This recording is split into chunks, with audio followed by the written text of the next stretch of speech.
Robin Whisker and the Merry Cat Band. Chapter 1. The Oppression of Prince John. Furred in the heart of Cattinghamshire, nestled beneath the sprawling branches of Sherwood Meow. Rest, life was anything but perfect. The good-natured, yet slightly dim-witted King Richard the Lion Snout was away on a protracted mouse-hunting expedition in the Holy Lands, leaving his younger brother, Prince John Ferd, to rule. Prince John Ferd was a corpulent ginger tabby, with a penchant for luxurious catnip and a tyrannical streak as sharp as his claws. He, with his cunning but cowardly henchman, the Sheriff of Nottingcat, had imposed exorbitant whisker waxes and tail tolls upon the feline populace, reducing many to scrawny strays. The once vibrant villages filled with a cheerful cacophony of purrs and meows were now hushed, save for the occasional disgruntled grumble or the mournful wail of a hungry kitten. Farmers, whose fields once yielded bountiful harvests of catnip and tuna berries, now barely gleaned enough to feed their own families. The few coins they managed to acquire were swiftly confiscated by the sheriff's brutish enforcers, a gang of mangy alley cats with chipped ears and perpetually scowling faces. These enforcers, known as the tax catters, prowled the streets, their jangling coin purses a mocking testament to the populace's suffering. The once magnificent castle of Cattingham, a structure of towering scratching posts and intricate climbing frames, now stood as a stark symbol of Prince John Ferd's gluttony and the people's despair. Banquet halls, once filled with the aroma of roasted pheasants and simmering fish stew, now groaned under the weight of the prince's extravagant feasts, while outside, the common folk starved. The very air, once sweet with the scent of meadow blossoms and the comforting aroma of milk sauce, now carried the oppressive stench of injustice and the silent plea of the downtrodden. Chapter 2. The Emergence of Robin Whisker. From this desolate landscape, a hero was destined to emerge.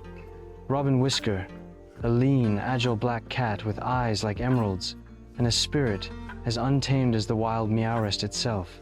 Robin Whisker, once a respected nobleman, Sir Rob of Locksley, had returned from the Crusades to find his ancestral home, a sprawling estate of meticulously groomed catnip gardens and comfortable sunbeams, seized by Prince John Ferd.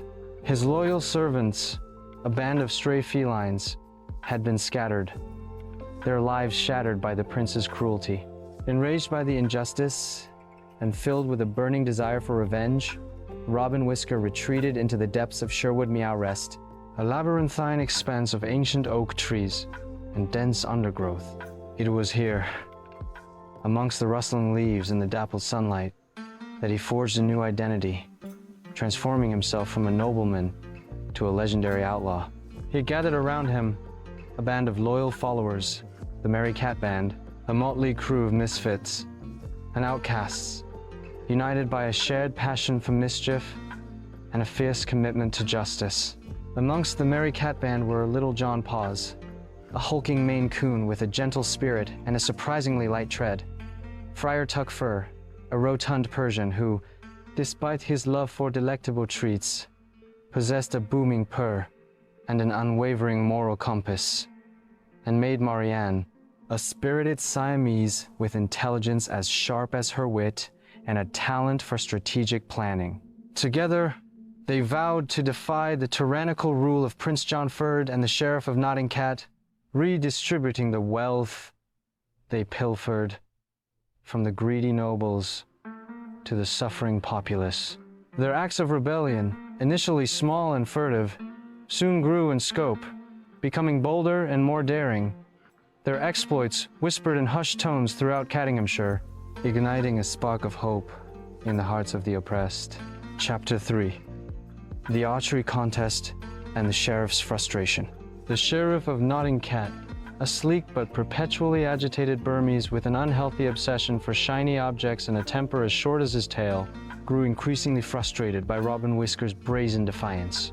His meticulously planned traps consistently failed, and his tax collections, though still substantial, were dwindling as more and more of the stolen goods found their way back to the impoverished cats of Cattinghamshire.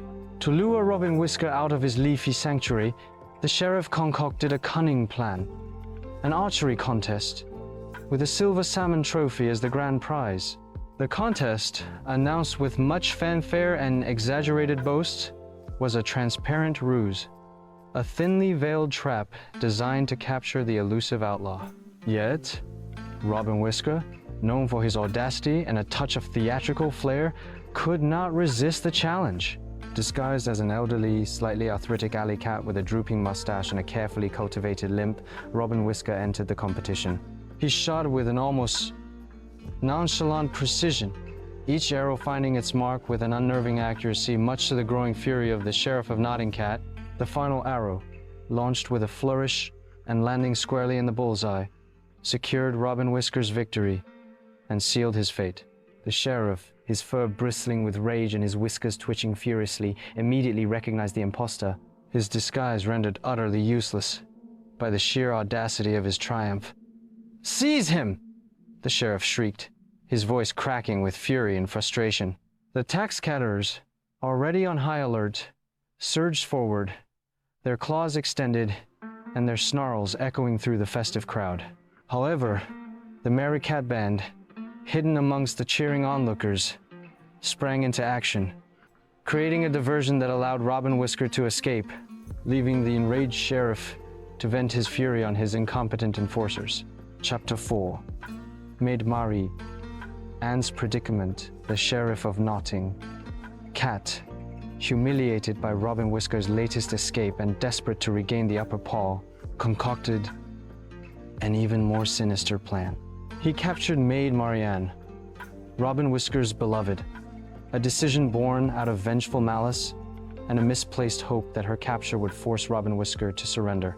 Marianne was imprisoned within the depths of Cattingham Castle, her playful meows replaced by the lonely echoes of her solitary confinement. The news reached Robin Whisker like a barbed claw to the heart. He paced restlessly, his normally composed demeanor replaced by a mixture of anxiety and a simmering fury. Little John Paws, ever the voice of reason, attempted to calm his friend, offering his immense strength and unwavering loyalty. Friar Tuck Fur, his purr a low rumble of comfort, offered solace and strategic advice, suggesting a daring rescue mission under the cover of darkness. Maid Marianne, despite her perilous situation, remained remarkably resourceful and resilient. She observed her surroundings with a keen eye, meticulously noting the patrol routes of the castle guards, the placement of the various traps and snares, and the schedule of the changing of the guard.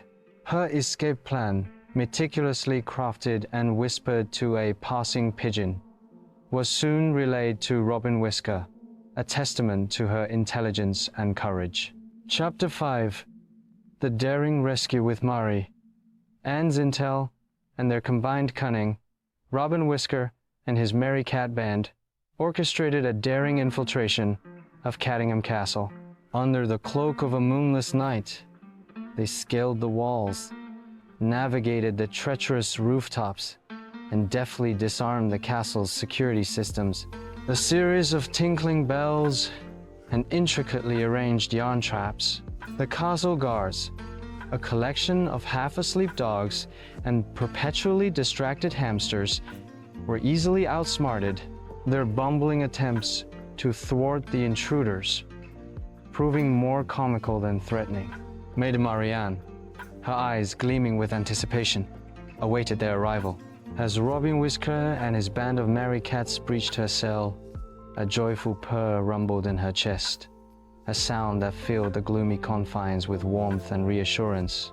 Together, they navigated the castle's maze-like corridors, encountering and outwitting the Sheriff of Nottinghat's various traps and snares.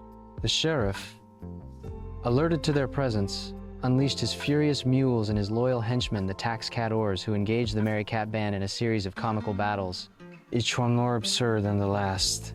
Robin Whisker, his legendary archery skills brought to bear, deflected the tax cat-ors' attacks with astonishing accuracy, his arrows disabling their various weapons, from the fishbone swords to the dangling yarn balls. Little John Paul's, his massive frame, a formidable deterrent, deflected the tax cadors with playful shoves and well-placed tail swipes. His deep purr, a comforting counterpoint to the chaotic sounds of battle. Friar Tuck Fur, his purr rumbling like a distant thunderstorm, rallied the townsfolk, who, emboldened by the Merry Cat Band's courage, joined the fray, throwing rotten fish and stale biscuits at the bumbling guards. Chapter 6. The Return of King Richard the Lion. Snout. Amidst the chaos of the castle siege, a jubilant fanfare suddenly echoed through the halls, signaling the unexpected return of King Richard the Lion Snout. The once proud king, now a grizzled but wiser cat, his fur matted with the dust of distant lands and the lingering scent of mouse adventure, looked upon the scene of utter pandemonium with a mixture of bewilderment and amusement. Prince John Ferd, pale with fear and trembling like a cornered mouse, attempted to justify his actions, weaving a convoluted tale of betrayal and heroism that was quickly unraveled by the combined testimony of the Merry Cat Band and the liberated townsfolk. The evidence of his corruption, a mountain of illicit catnip and purloined fish treats, was piled high for all to see, a stark testament to his greed. King Richard, his wisdom tempered by his travels and his patience worn thin by his brother's deceit, listened intently to the testimonies, his gaze unwavering as he dissected the tangled web of lies and deceit. After careful consideration, he swiftly deposed his disgraced brother, banishing him to a remote island inhabited solely by disgruntled tunicans and perpetually shedding hairballs. The Sheriff of Nottingcat, stripped of his authority and his ill-gotten gains, was reduced to a common stray, condemned to scrounge for food in the alleys of Cattingham, forever haunted by the ridicule of the townsfolk. The era of oppression finally ended, replaced by an era of justice and a glimmer of hope for a brighter future.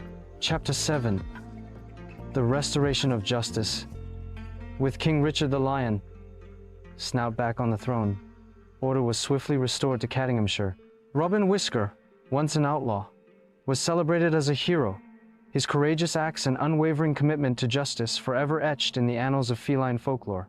His confiscated estate was restored to him, his ancestral catnip gardens blooming anew, symbols of the renewed prosperity and the people's collective sigh of relief. Maid Marianne, Robin Whisker's true love and intellectual equal, stood by his side, her unwavering support and sharp intellect recognized and celebrated. The Merry Cat Band, their loyalty and courage unwavering, were appointed as royal guards, their playful antics and unwavering dedication ensuring a peaceful and just reign for King Richard. Their unique skills, once used for rebellion, were now channeled towards the greater good, protecting the kingdom and upholding the newly restored laws. The Sheriff of Nottingcat, true to his sentence, was left to fend for himself in the grimy alleys, his once sleek fur now matted and stained, his haughty demeanor replaced by a perpetually anxious glance over his shoulder. The very alley cats he once commanded now mocked his misfortunes, their laughter echoing through the narrow thoroughfares, a constant reminder of his fall from grace.